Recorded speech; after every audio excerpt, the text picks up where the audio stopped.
listening to the Power of Inspiration and Awakening Radio with Julia Griffin. To master a higher frequency for a new state of mind. Once you walked in a forest of splendor in which everything you did and everything you thought was aligned. It is possible at this time to begin to return to the old knowledge. Intuitive healer and manifestor Julia Griffin is here to talk about this unique time in history when all sentient beings, animals, plants, trees, and the earth are intent on creating this change. The wolves awakened her to the most incredible light, which opened gifts and brought knowledge that she longs to share. You are creators, and you are born to be creators of beauty, possibility, and joy. Join Julia on a journey into a beautiful and magical world where amazing possibilities exist. Let us help open the door. The Power of Inspiration and Awakening with Julia Griffin starts right now.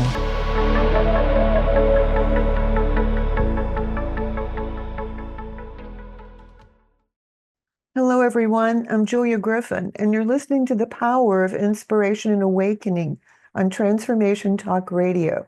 Stay with us for the next hour, and let us help you experience a higher vibration and a new state of mind. For those of you who are unfamiliar with me, I awakened with wolves. When I met a wolf, it talked to me the same way that people talk, and they taught me to read the energy of the heart. As a result, I can intuitively hear plants, animals, and people. I became an intuitive healer and writer, and you can find me at onetrueself.com, onetrueself.com. Now let me tell you about today's guest, Yael Eini. I have to work on that pronunciation, but I think I'm close. You are great. Okay, I'm going to go into the bio in just a second, but we're going to talk about healing karma. And to really simplify that, we could say that those are the sort of the negative feelings or the repetition of situations that come up.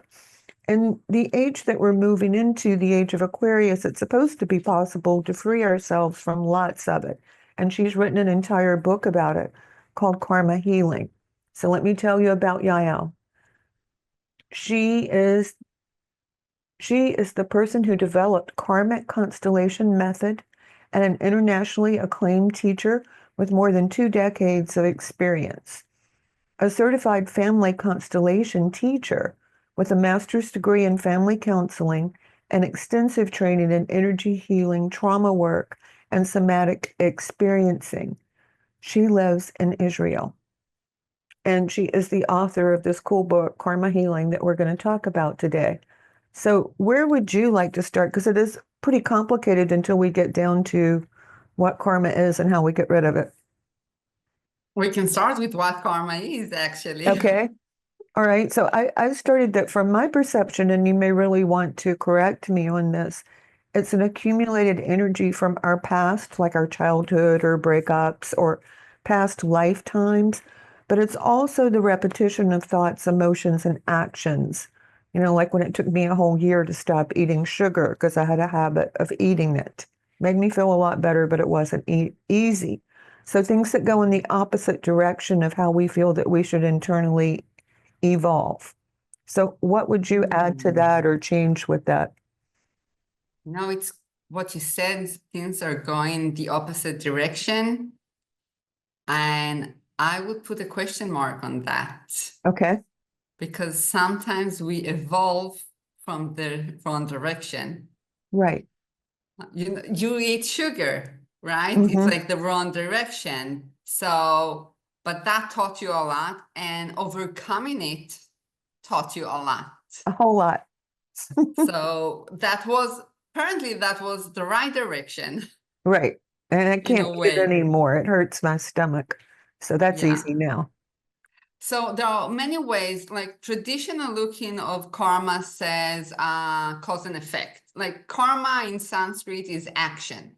Right. And it's more about like cause and effect. I hurt you in previous lifetime, then the cause of that or the effect of that will be that you'll hurt me in this lifetime. Right. So that's one way to look at karma, but it takes out your spiritual development. Like I hurt you in previous lifetime. What if I want to learn how was it to be you in order to grow and develop. So I choose to come in this lifetime and that I'll be hurted by you in a way. Then I think it's widened the perspective. And also what you said about accumulative energy, I agree with that, because like if I had many lifetimes that I struggled with money, now I come to this lifetime, and even though I might be born in a rich house, so I'm not supposed to have any money problems, I have all those memories that sits here Mm-hmm. that actually I will struggle with money, not because in this life I need to, but because I have all those memories like that are hunting me. Right. Or like people who've made a vow of poverty as a nun or a priest in Yes, another lifetime. And they'll say yes, things like it doesn't matter how hard they work or how much money they make, they never have any money. yes. Or they can't bring children or get married because one of the vows we made was, to be married to God. Right, So we're exactly. marrying So to then their other marriage, people. right, their Yeah. marriages don't work if they get married. Yes, Yeah. yes, Yeah, I yes. see a lot of that. Yeah, so I see vows, and I'll say that in the book I have like a full chapter of that. Like they are not karmic in a way, we're coming here to sort the vow, but there are influencing, because when we made vows, the way I see it, like I can say it's like a tattoo on the soul. So the soul incarnate with that tattoo on it, Hmm. and it's affecting the soul even if it doesn't want to. Right. And we need to release the vows that we made in maybe thousands of years ago Mhm. and still influencing us. Right. So it implies a belief in past lifetimes, which I certainly have. What I say to people who aren't sure if they believe it is, you can believe what you want, but I promise you, everyone has memories of a past lifetime. You can see those holographic Yes, images. yes. And you know what? I agree with you, and I say, even if so people that don't believe don't come to me, Right. obviously, but like my father passed away 2 years ago, and in the end of his life, he said, what if there isn't incarnations, like between life, another lifetime? And I was, then you have your kids to follow you and remember you. But then the night after he died, he came to me, he channeled to me. So apparently he was Mm. going to his between lifetimes. So yeah, Yeah. we didn't speak about that, but yeah. But sometimes when people come who've passed over on the other side, there's so much information that's just intrinsic. They don't say it, but you feel it. Like clearly he realized there was more than just dying because he was talking Yeah, to you. yeah, actually he came to me to speak with me about his relationship with his dead brother, Hmm. which was I think in a way enigma for me. And not that I ever like put it in a question, but he came to speak with me about his and his dead twin karma. Right. And that really shifted the way I looked at twins karma. So I have this like perspective. I saw twin karma before my dad died Hmm. and after, because what he came to tell me. So what did you discover about twins? I'm really curious. That was really interesting. So my dad is an identical twin, Hmm. and his brother passed away when they were a year and a half. Right. And what I've learned before my dad died, because I met several people like my dad, that when you have twins, and someone dies early, so the best one dies, the good one, the handsome one, the successful one died. And like they were a year and a half. Who can say who is successful and who's Yeah. not? But that was how my dad felt. Like that was a mistake. He was the one that should die and not his brother. Mm-hmm. And I thought that there were like a big love within it, and probably they incarnated for the love and maybe support, starting the year supporting. And when my dad came, he said, no, actually, I have his brother name was Matthew. I have mistreated Matthew for many lifetimes. I was arrogant, I abused him. And by him dying so early, he scared my soul, so I'll feel how miserable it was for him. And Interesting. he traumatized me. So I'll carry that. And in a way, it's a way of my dad's learning what he did to Matthew, and now he can heal and overcome that. Yeah, I'll tell you a happy story. A friend of mine and his wife tried and tried and tried to have children. And so they adopted a baby, and they got the baby when it was 8 weeks old. 2 weeks later, his wife found out that she was pregnant. And he said, should I find another home for the baby and just concentrate on her pregnancy, or should I keep them both? And I said, for the pregnancy to be viable, you have to keep them both, because they were twins in another lifetime.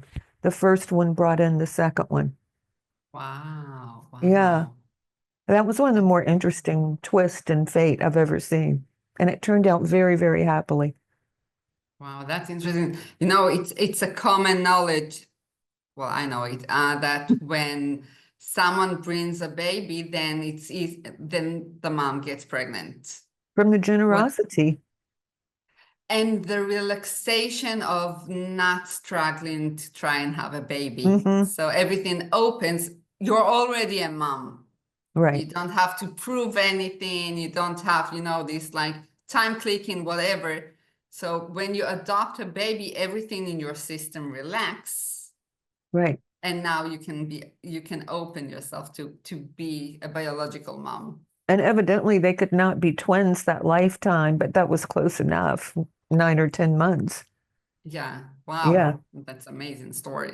Yeah. So that was really cool. So you have a lot of things about karma. Let me see. I'm going to scroll down because I made notes. All right. You have ways that were fragmented. You have soul healing, which I think you said that was Yeah. experiences that we learn, like me learning not to eat sugar because it was affecting my health a lot. And then there is karma of the past that's healed. So those are three aspects of it. Is that correct? Soul fragments, soul learning, and healing, karma healing. Oh, I'm not really looking at it as three aspects. I will say that. So I see life in three layers. We have our past life that influence our current life. Mm-hmm. We have our lineage that influence our life, and we have our childhood. Yeah, I agree with you. Life. Yeah, and sometimes So it's hard to say if what happened in your childhood didn't happen because of a past lifetime. exactly. And also we choose, and this is what really hard to many people to understand. We choose our parents and our lineage in order to learn something. So in a way, sometimes we are the one that's screwing our life, right? Mhm. My soul chooses my parent, and then I Right. go through this awful childhood I had, but it was in order to learn, to grow, to develop. Right. And So sometimes we get wonderful qualities that balance the karmic message, but they're even better qualities if we can let go of some of the karma. yes. And so karma is good and bad. Mhm. We have this tendency to say karma is a bitch and look at all the bad things that happen to us like they are karma. But if you're happily married, it's karma.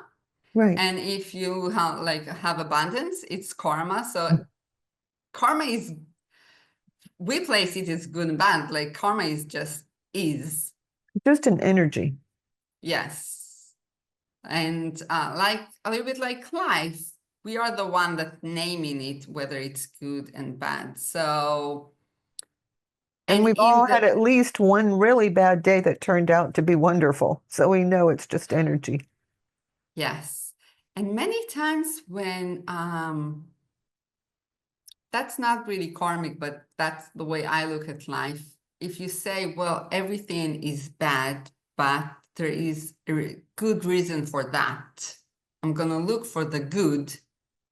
Many times, not always, but maybe 95% of the time, you will find the good things.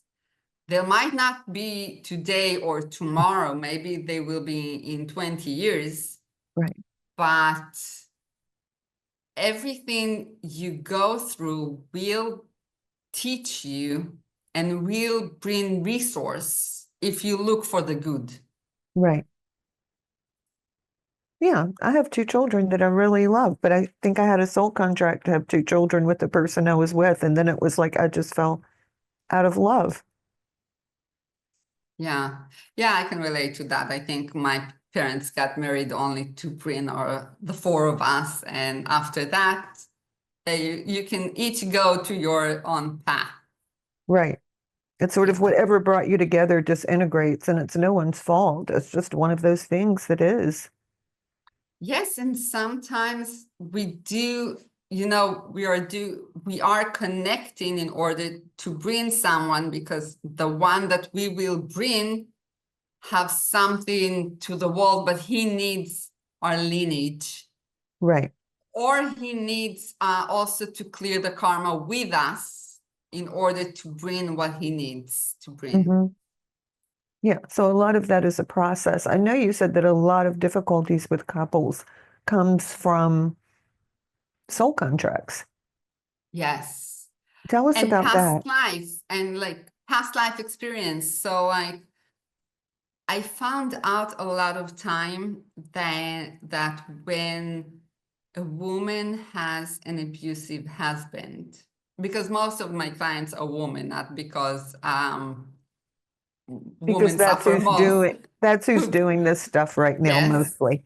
Yes, so but I want it to be equal. So many of my women clients, when they come and have any problem with their marriage, usually abusive marriage, when Mm-hmm. we go out to past life, in the past they have abused the husband. So not necessarily as he was their husband or they were the husband and the husband now was the woman.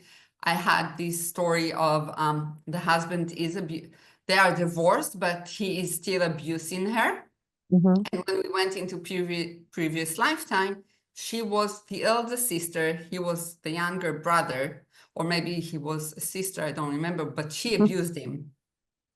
So we had the energy of abuse in the relationship anyway. Right. And it's like in this incarnation, it's like, okay, it's like an eye for an eye, give back time. And I think about, as you say, in these ages, we are like, okay, we see the karma. Right. I see that I am now experience what I caused you. Can we end it? Because in previous lifetime, we were married until we died. Right. And if not, it was a shame to the family, a shame to us. And as women, it was sometimes we could die because our parents wouldn't take us back. Mm-hmm. So it's either we'll die with our husband or we'll die anyway. So Or your parents died and there was no one to take care of you because you had no rights. exactly. So the shift of karma in these days, the way I see it, is about you can walk away. Right. We can free ourselves. Yes, you don't have to have this experience your full lifetime. When you see that, when you acknowledge that, when you say, okay, I abused you in past life, I understand why you abuse me now, let's end it. So then we can stop karma and clear karma and change the soul contract, and sometimes even illuminate the soul contract. Right. It does begin to change the second you realize your part in it, though. There is always, to me, a Yes. feeling of relief. Yes, yes, because now we understand. Many times, the energy that stuck us is the why. Why is it happening to me? Right. Why am I being punished? Something like that. And it's like, it's not about the why. But when you understand that, then you have the answer for the why, and it got released. You can release that. You have the answer. Right. It Yeah. is a relief, though, in that moment that you feel it. Sometimes it takes me a while to figure it out, but that's okay, too. Yeah. Yes, and I think what you're talking about, too, is having people letting go of the idea of being a victim, which is a huge thing in our society. yes, yes, yes. And when we acknowledge that, it's really interesting. In the last few months, I really understand or see in my clinic that one of the most healing thing that happened in karmic constellation is actually when my client understand that in previous lifetime he was or she was the perpetrator. Like he was or she was the abusive one. She made harm. She hunted witches or Right. healers. Like she was in the bad side. Mm-hmm. And when she sees that, then everything shifts, like the perspective of the victim shifts suddenly because, oh, in many lifetime, not only that I wasn't the victim, I was the abusive. Was the one that created victims. Right. Because they go together. Yeah. Yes. Yeah. Yes. And so it's certainly a way to drop a lot of anger and pain, I think, if you can realize it. It doesn't always mean that the relationship will work and become perfect because sometimes the other person doesn't want to let go. But if you Yes. know what's happening, it really does help, I think. Yeah, and also I think both of us know that when we change, the environment in a way change. So there are abusive husbands that will not change, Right. but the way we perceive them changes, and that's a lot. Mm-hmm. Yeah, we can say we have a old karmic relationship with them Yeah. because most of those things repeat. It's not just one lifetime. I do know my ex-husband who died a few years ago. He was very afraid of dying, so much so that he was in California and it woke me up. And so what I did is I went back in time until I could find a lifetime that he had so much light or been such a good person that he went straight up. Mm. And I could feel him leave then. Wow, that's amazing. Because Yeah. before that, he was like, give me some of your energy. I'm afraid to go. I'm just going to come and take your energy so I can hang in here a little longer. And I was like, you don't want to stay in that body. Yeah. Well, I should have think about that when I was helping my dad. But that was just so interesting to me that after like 2 hours of him trying to cling and stay, I was like, I think I found a way you can go up really easily. Just think about being that person. And then it was just like pop. And it was good Yeah. for me too, because I could see him in a lifetime where he was a really wonderful person. That's awesome. Yeah. So that is a lot of resource. And when we spoke about those accumulated memories of past life, we forget that not only that we have like accumulated bad memories, we also have accumulated good memories. And Yeah, so many times I do that in a session, like bring all the lifetime that you were successful. right. Yeah, all the lifetime you had abundance. And then we realized, oh, I had like 20 lifetimes that I was successful. Great. So now let's open to the energy of that you forgot, but it's yours because in a way you experienced that. So It's now, sitting there waiting for you. exactly. Yeah. Exactly. And I think with those kinds of things, it's just such a relief to feel a different emotion because I had not gotten along well with my ex-husband. I didn't like what he did after we were married, but then I could remember, I mean, divorced, but then I could remember a lifetime about him that was just fabulous. And that's the one he went up in. But it changed things. Yes, and it softened us, Yeah, softened you. it did a lot. If you Um, had asked me before if I would have helped with that, I would have said no. But see, we all change. It's good to change. It's good to shift. So yes, and also I want to say that the way he ends his life and you help him, it's also a kind of a closure that really can probably touch both of your karmas and your relationship together. that's what I thought. I thought maybe we're finished with the lower level karma after that. Sounds like that. Yeah. Well, it's almost time for us to go to break. So we're going to come right back. I'm Julia Griffin, and I've been talking with Yael Eini, who is sharing information about karma and karma healing, which is absolutely fabulous. So stay tuned, and we'll be back in just a minute.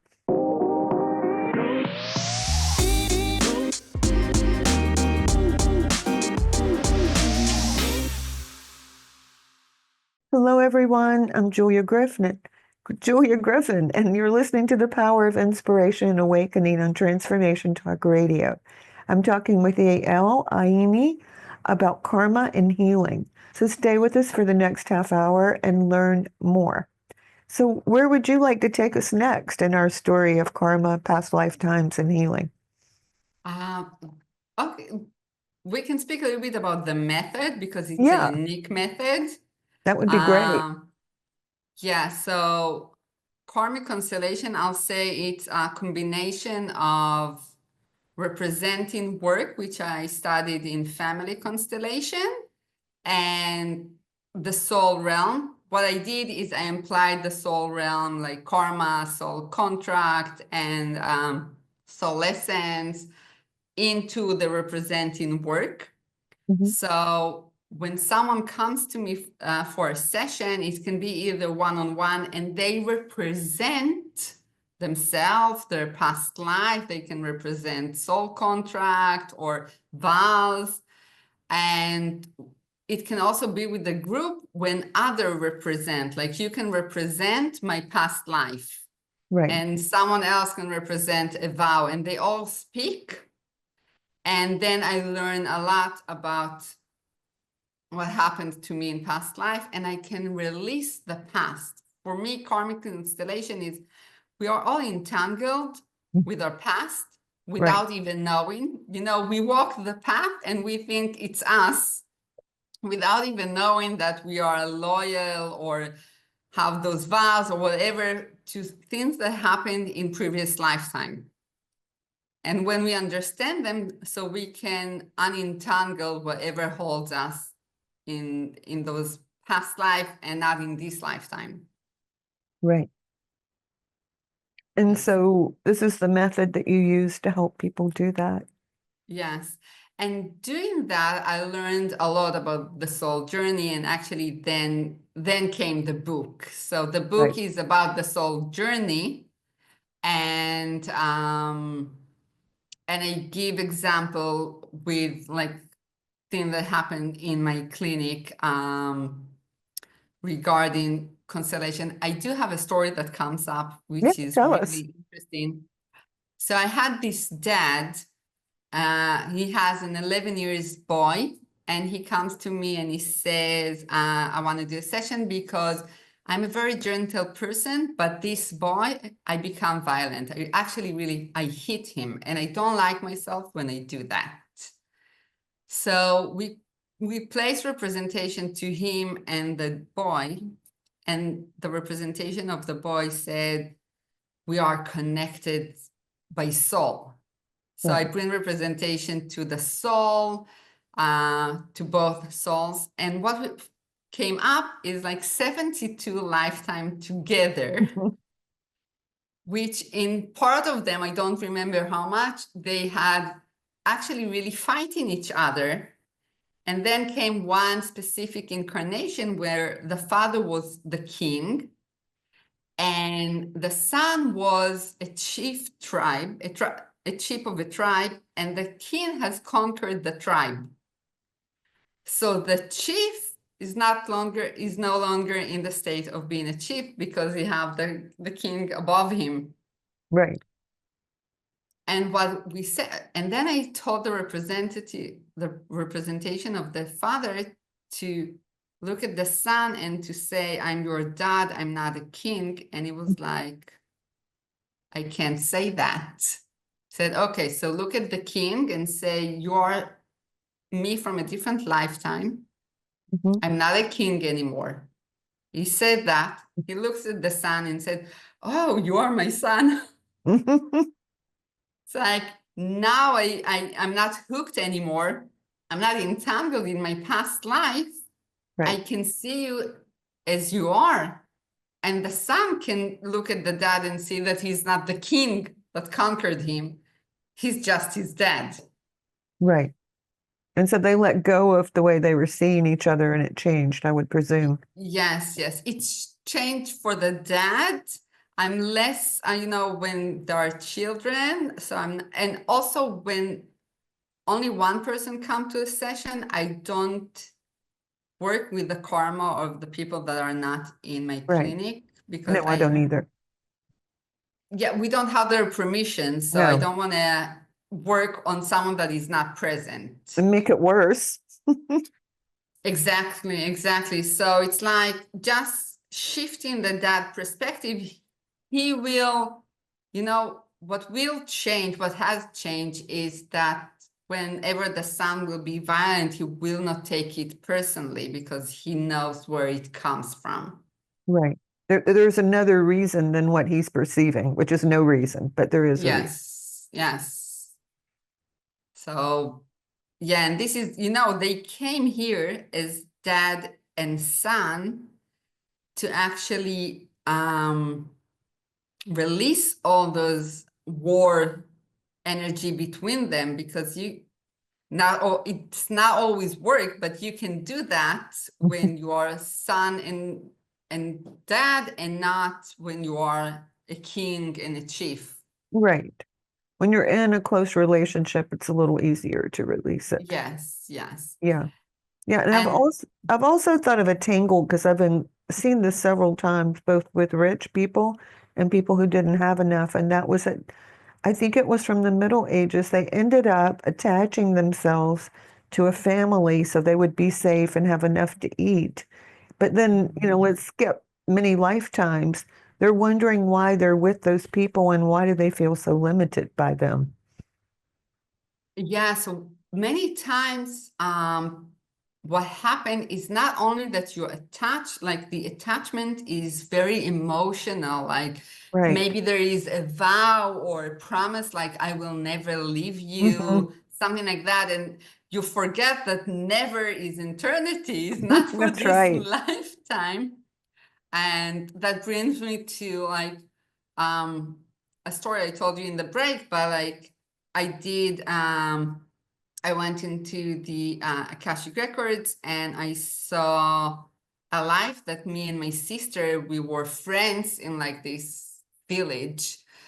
And then I think her family left and we were like, we will never leave each other. We will always stay together. Like we promised to each other. And I even seen, although it's really like American kitsch, I really saw us do this blood ceremony of connecting to each other.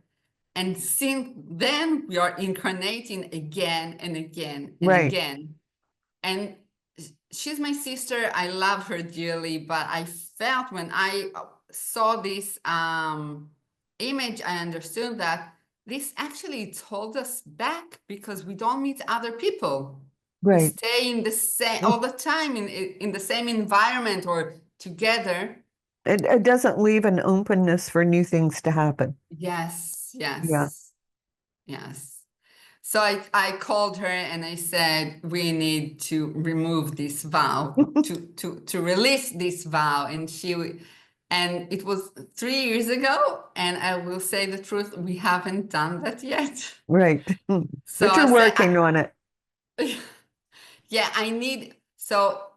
if you do mutual vows, you need two of the people to release that. But we could And say delete and uncreate both of your attachments to the vow, because there seems to be something underlying, like, well, what if you're lost and you need the other person? yeah, this is one of the fears that, like she said, but if we will undo the vow, you won't be my friend anymore. And I was like, no, in this incarnation, I'm your sister. I'll continue loving you. You'll But still pop up. You just may be the person next door and not her sister. yes, but also maybe in another lifetime I won't pop off. But okay, so it's time to evolve. Those vows, in a way, those vows are not letting us to evolve.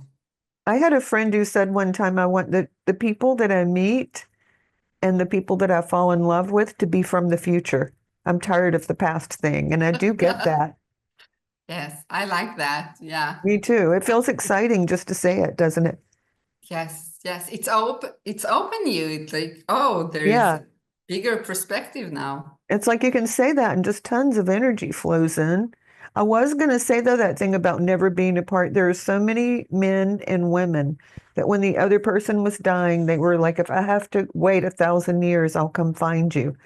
And then they'll tell me, sometimes I don't understand why I'm with this person, but I really love them and I want to be with them for the rest of my life. And I'll go, ding, Yeah, yeah. death side, promise. Yeah, and the other side is you incarnate, they haven't. Or maybe they incarnated, you're a woman and they incarnated as a woman or in a different country that you'll never meet. So like, Right. and you're waiting and you're waiting and you're waiting to this promise that is not in your and you're missing all the others, Right.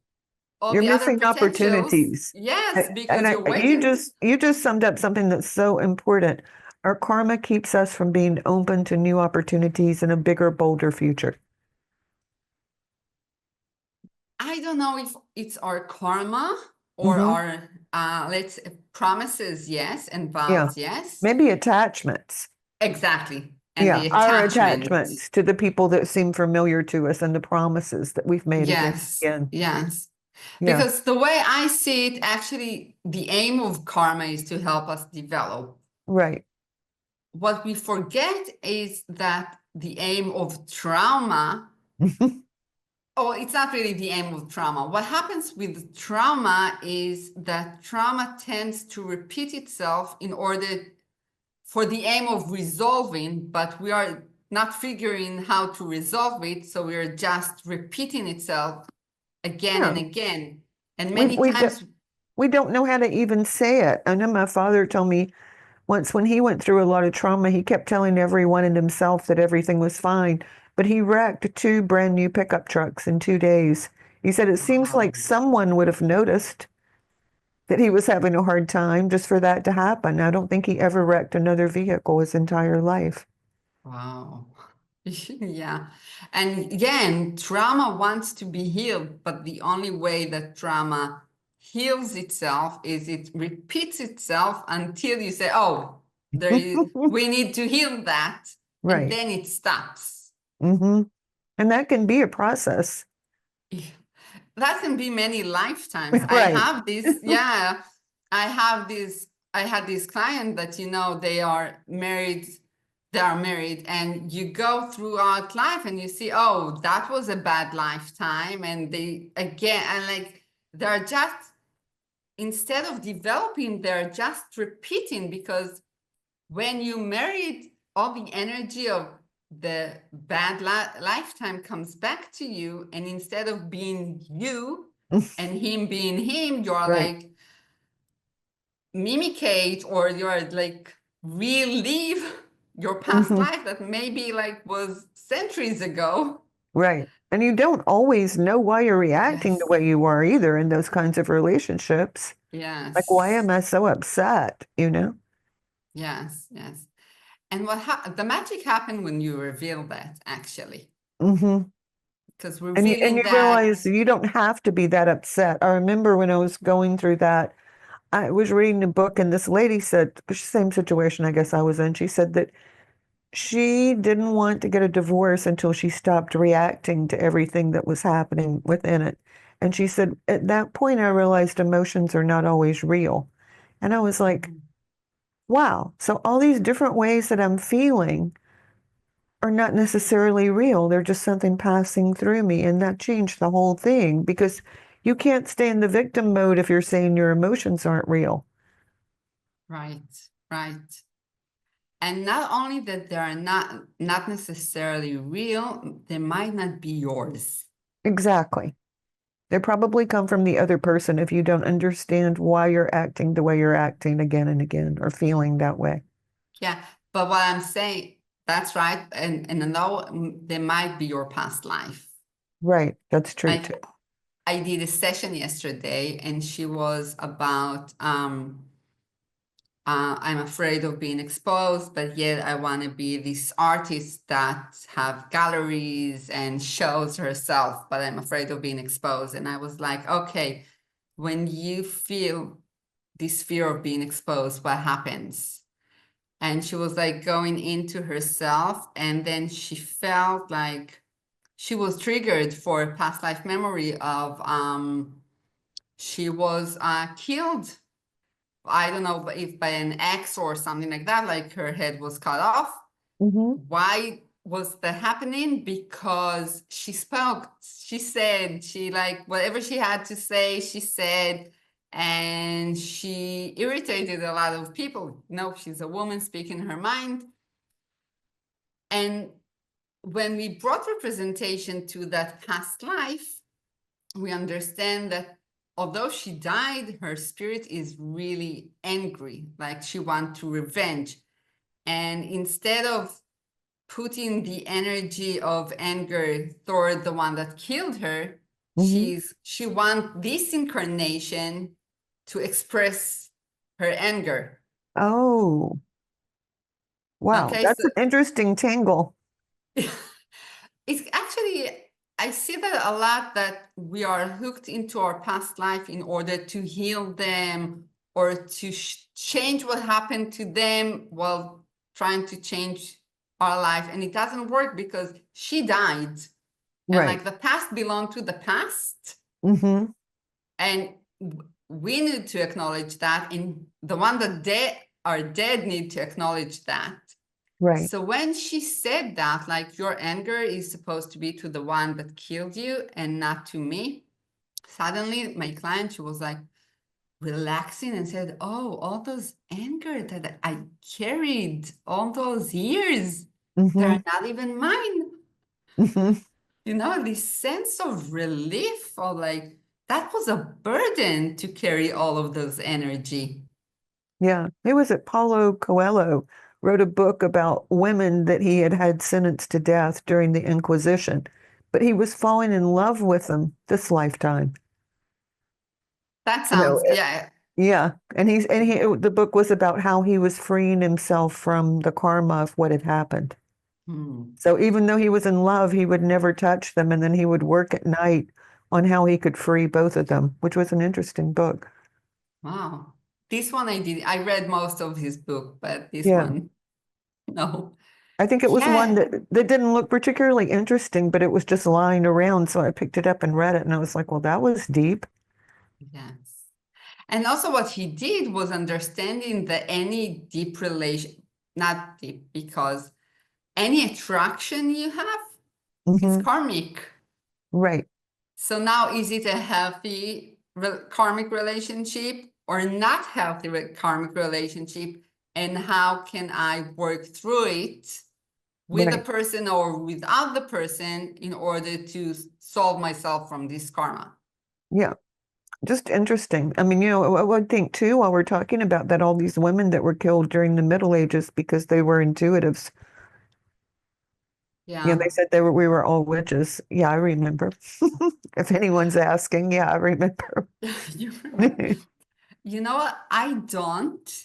But Hmm. what I found out that uh, in ancient time, all the shamans and medicine, many times it was like shaman and a medicine woman, but all of them, like, if you were wrong and someone actually died because of you, you could have been killed anyway. So, you I didn't know. have to be a witch in Hmm. the Oh, it could Middle have been the Age. black, it could have been the Black Death or bad food or fleas or any of those things. Yeah. Yeah, or you can like, you couldn't heal the daughter chief. Hmm.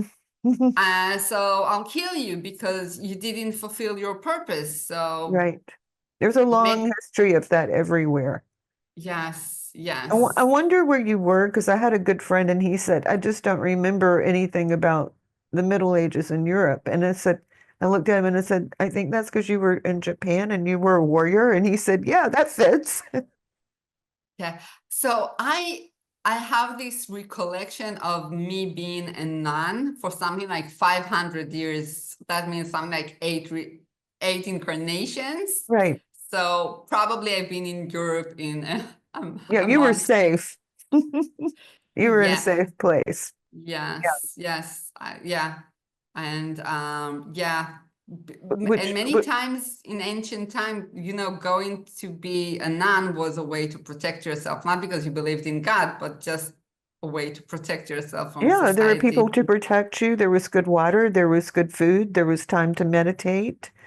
And, Yeah, when I realized that, it solved a mystery in my life. I mean, I can do basic remedial sewing, but I'm certainly not a seamstress, but I could always do embroidery.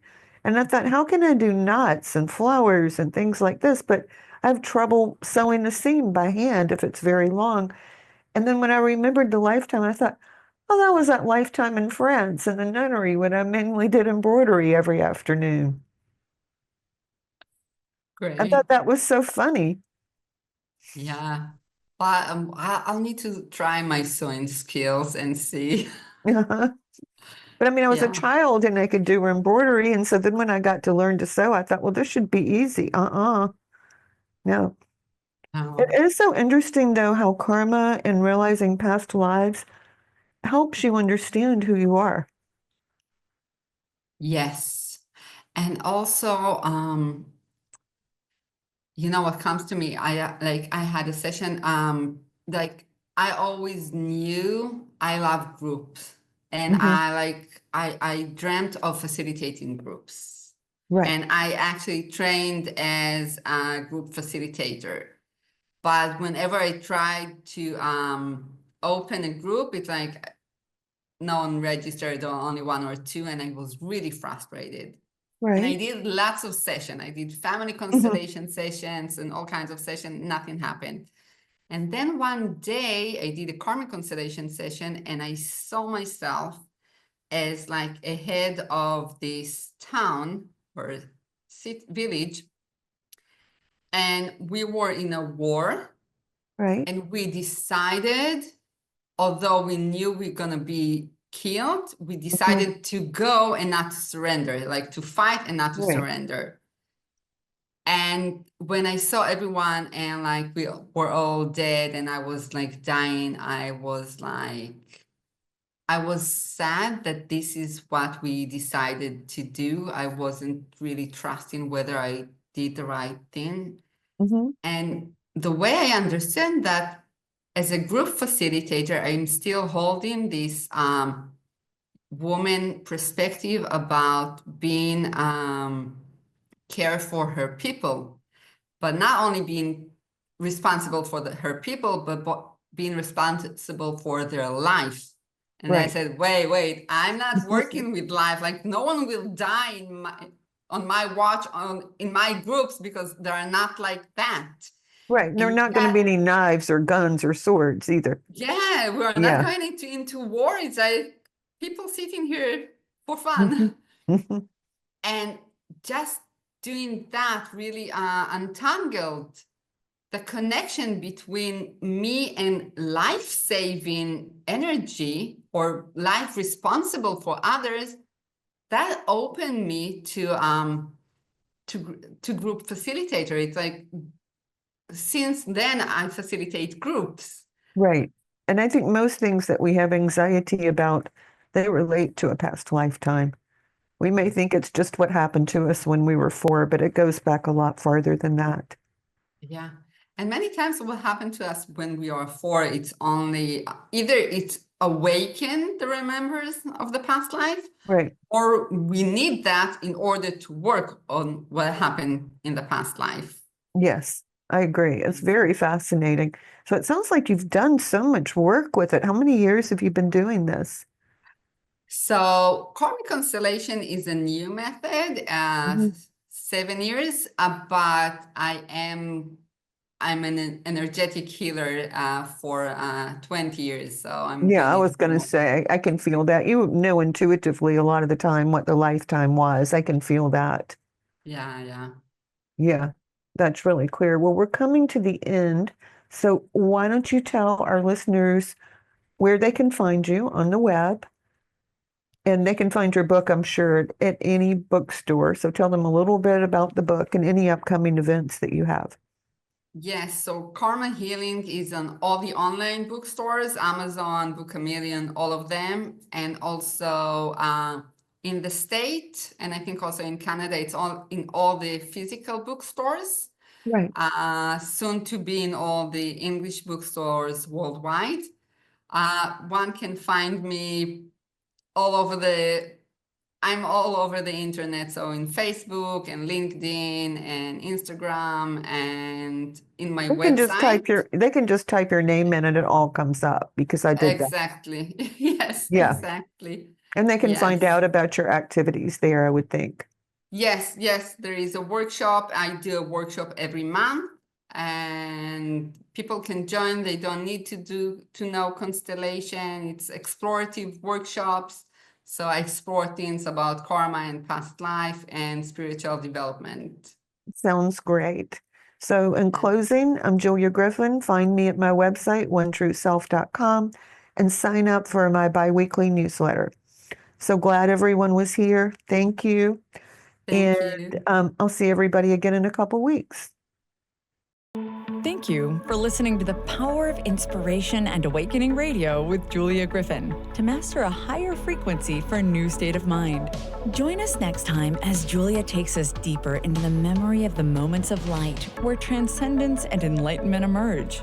The memory of the jewel of consciousness is always lived within you to tap into waves of energy and create huge changes by imagining the beauty of the vision and desires that are hidden in the heart. Learn to find your way back to nature, beauty, and your own heart, which holds the secrets of your existence and future.